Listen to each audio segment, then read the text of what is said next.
Version 1.3.0 update is finally up and there are a lot of new interesting features have been rolled out, along with some cool bug fixes and adjustments. Like for example, story mode enjoyers will even dominate the combat since both parry and dodge windows were adjusted by 40%. This means that if you are breezing through the content under story mode and find yourself easily dodging attacks or parrying, Sandfall made it even easier. Of course, advanced players can just ignore this adjustment, but clearly, Sandfall is making the game more accessible for those who really don't want to take the challenge of the game's combat. Expedition 33's greatest offering is its entire story, so I kinda understand why Sandfall made it even more accessible or made the game even way easier compared in the past. Simon, also known as the super boss, can be accessed infinitely via a rematch in the Abyss. Just interact with the white sword place where Simon originally is sitting to engage him in a rematch. Keep in mind that you will not be accessing his first phase during the rematch fights and will immediately start on his second phase. And even before you ask,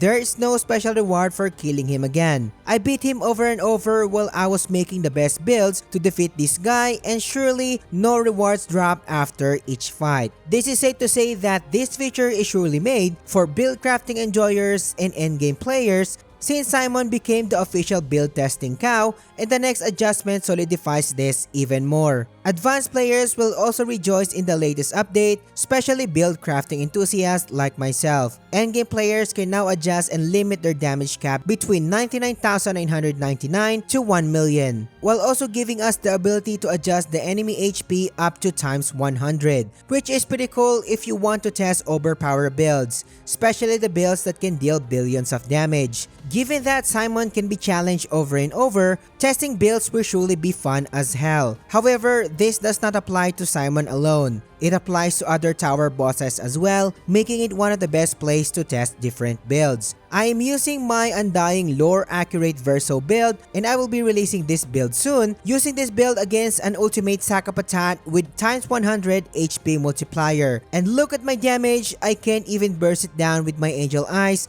with max damage multipliers. This is going to be a long battle, but no matter how hard they try, this build never dies. But the main point is, thanks to the HP multiplier, I've been able to test it against Simon and to this boss effectively. If you're getting value so far, subscribe to the channel. Liking the video and engaging in the comments helps me a lot. Join our Discord server and discuss role-playing games such as this, and I appreciate your support.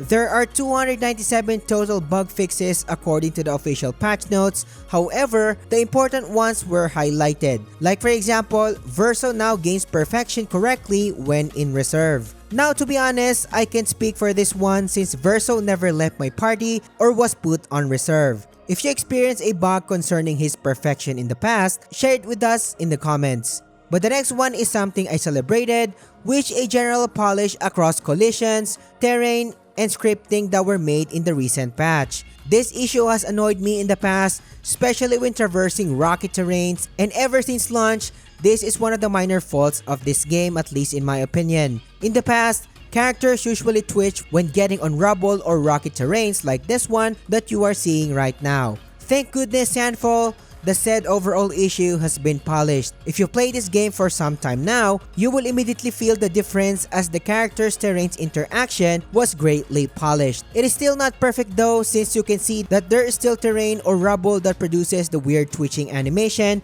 but man, I am telling you, it felt hugely different now. Next is cutscene scales properly on ultra-wide and non-standard resolutions. Now I don't have a widescreen display, so I was not able to test this one out. However, I can imagine this is going to be a huge plus for widescreen display owners out there, especially when eye-dropping cutscenes can now scale properly. The next fix on this list is Sandfall fixed a bug where loading a save after resting at a different location would spawn the player at coordinate 0. This never happened to me in my entire 150 hours of game time, but in my opinion, this bug is not a big deal, but I can imagine players are getting pissed when they loaded up their save and discovered, whoops, why the hell I am back in this area. The next one is pretty weird, which is they fixed the placeholder textures being removed near the chromatic Bushlier. Of course, I have butchered the pronunciation in his battle arena. Now, I have not encountered this in the course of all of my playthrough. I'm one of those types who's very particular with the game's graphic fidelity, so if a certain texture doesn't match or it is poorly implemented, I will notice it right away. But fixing the performance drops after repeated resting on certain levels is very much appreciated.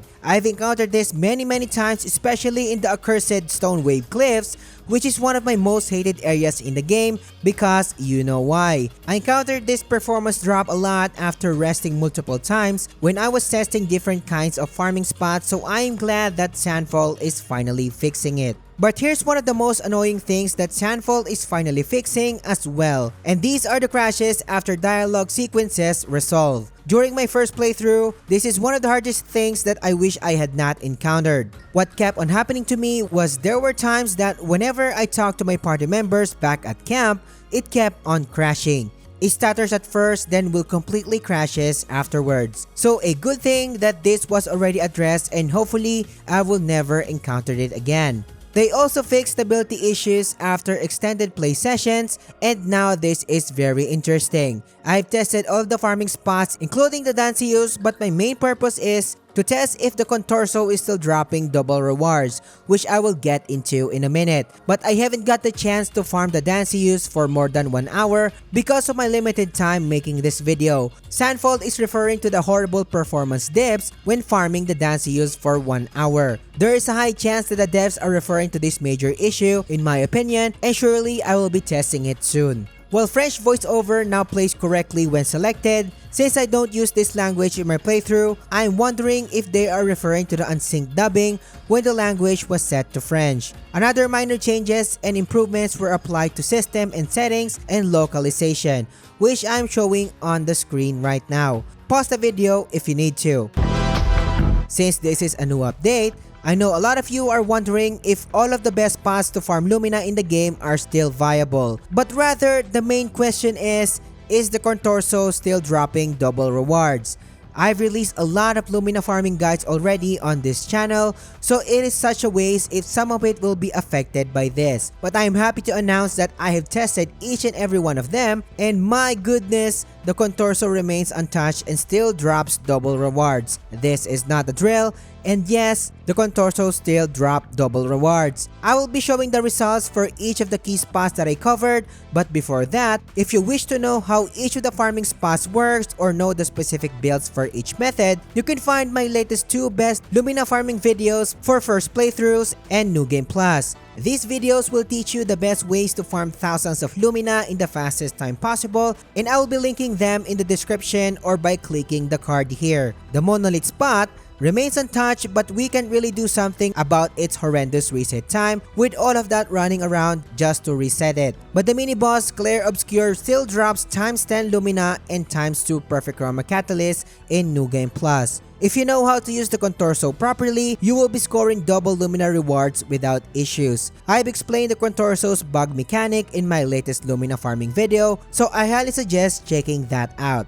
Next is my beloved creation spot, another spot that drops 8 Lumina per run if you know how to utilize the Contorso. After the update, I've tested it as soon as I can, and I happily announce that this spot is still working like a charm. The footage that you are seeing right now is NG+, and there's a very delicate step and build for this spot. Again, it's in the video that I just mentioned, and you can clearly see that it is dropping 4 Lumina per creation pack without issues and 100% consistent.